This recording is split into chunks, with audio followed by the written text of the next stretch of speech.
Good afternoon.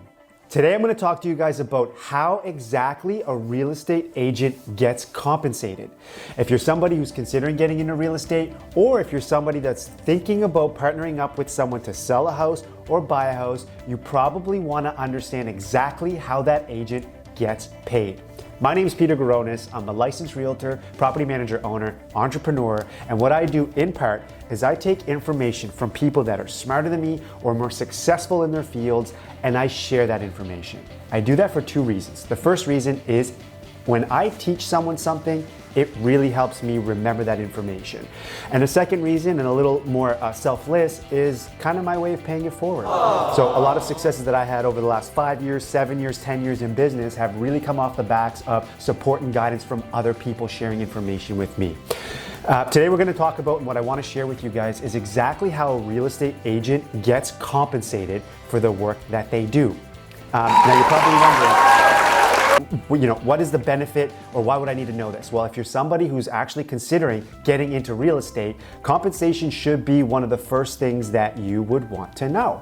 Also, if you're looking at selling your house or buying your house, this is a cost or expense to you potentially. So you want to have a full understanding of how a real estate agent actually gets compensated.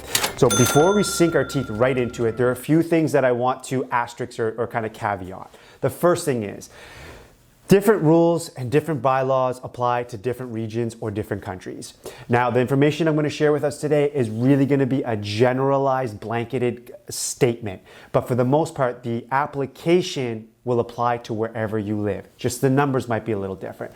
The second thing you would want to understand in advance of me explaining all this stuff is that, generally speaking, a seller is the person who's actually compensating both sides. Again, there's examples to when that doesn't happen and when someone else is compensating in part or in full, but that's for a different video.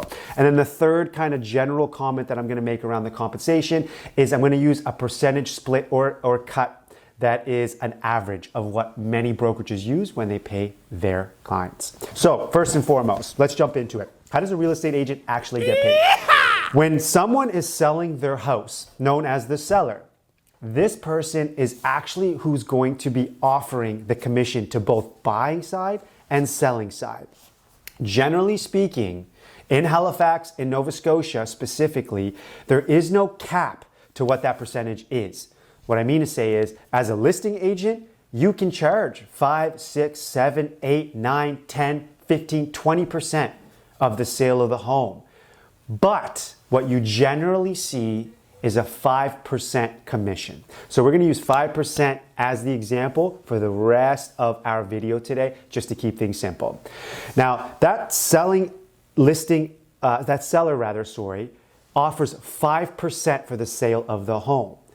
That 5% is actually split, where some of that 5% goes to the listing agent, so the agent that's representing the person selling their home, and some of that 5% goes to the buying agent, so the individual who actually brings the buyer and seals the deal. That split between the seller and the buyer is actually determined between the listing agent and the seller of their home. They determine of that 5%, remember we talked as an example, how much of it they keep and how much of it do they offer. They could choose to keep 3%, leaving 2% to the buyer. They could choose to keep 2%, leaving 3% to the buyer. Generally, what you see is a 50-50 split. You will see a 2.5% for the listing agent and a 2.5% for the buying agent. So using that example, that's how compensation works for a listing agent and for a buying agent. Now, if we take this and we throw one of these out of the example, let's focus on the one side of that equation. Let's say, for example, it is the buying side. Now, the buying side has that 2.5% left, right? That's what they were offered. That's what their compensation consisted of. That 2.5%, depending on the brokerage that they're with, is then split again into most times a 65 or 70% and 30% split, where 70% goes to the agent and 30% goes to the brokerage. The reason that that commission gets split again is that's how an agent is actually paying or compensating for being able to hang their license at a brokerage. You cannot be a licensed realtor just because you passed your exam without hanging your license at a brokerage.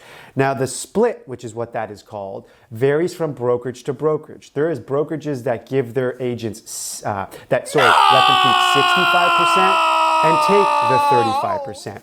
Many brokerages do a 70% split to a 30% split. Some do 80-20, some do 90-10, and many brokerages actually do a little bit of a combination of both. But for today's example, we're going to use a 70% and a 30%. So I know I'm throwing a lot of numbers at you. Let's just pause right here, rewind, and start from the original example. House hits the market. Seller is offering 5% to listing and buying side. That 5% gets split up between 2.5% to the listing agent, 2.5% to the buying agent. That buying agent of that 2.5% gives up 30% to their brokerage and keeps 70% to themselves. That's the compensation in and of itself. Now, if you're somebody who's considering getting into real estate, you're considering knowing what it would look like for the compensation going forward, you would then want to know that 70% is what you use to cover all of your expenses. If you were marketing the home, if you were driving to and from to show the home, if you have any staging or any gas or your time or any marketing supplies, if you took photographs, if you took a video, all of that stuff is actually expenses that is going to come from what you're keeping of that 70%. On top of that, then you take the idea that there's HST involved, you get taxed on that because that's considered income, and the government always got to get their piece.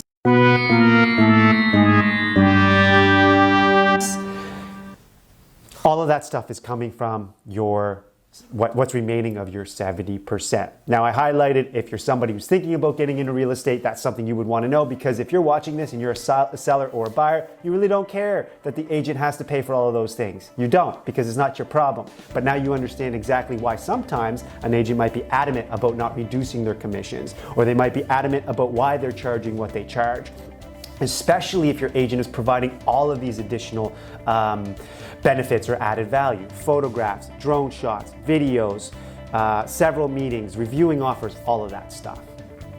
Guys, my name's Peter Gronis. I'm an entrepreneur, I'm a licensed realtor, I own a property management company, and what I do is I take information from smarter people than I am. I take information from people that have done things for longer and better than I have, and I share it with you. And today we covered how a real estate agent actually gets compensated. If you want more information about stuff like this, or if you wanted clarity or a different example around the math around this, DM us, subscribe to this channel, let's blow this thing up. It will let me continue to provide you with as much free information as I possibly can. Appreciate you. Subscribe now. Take care.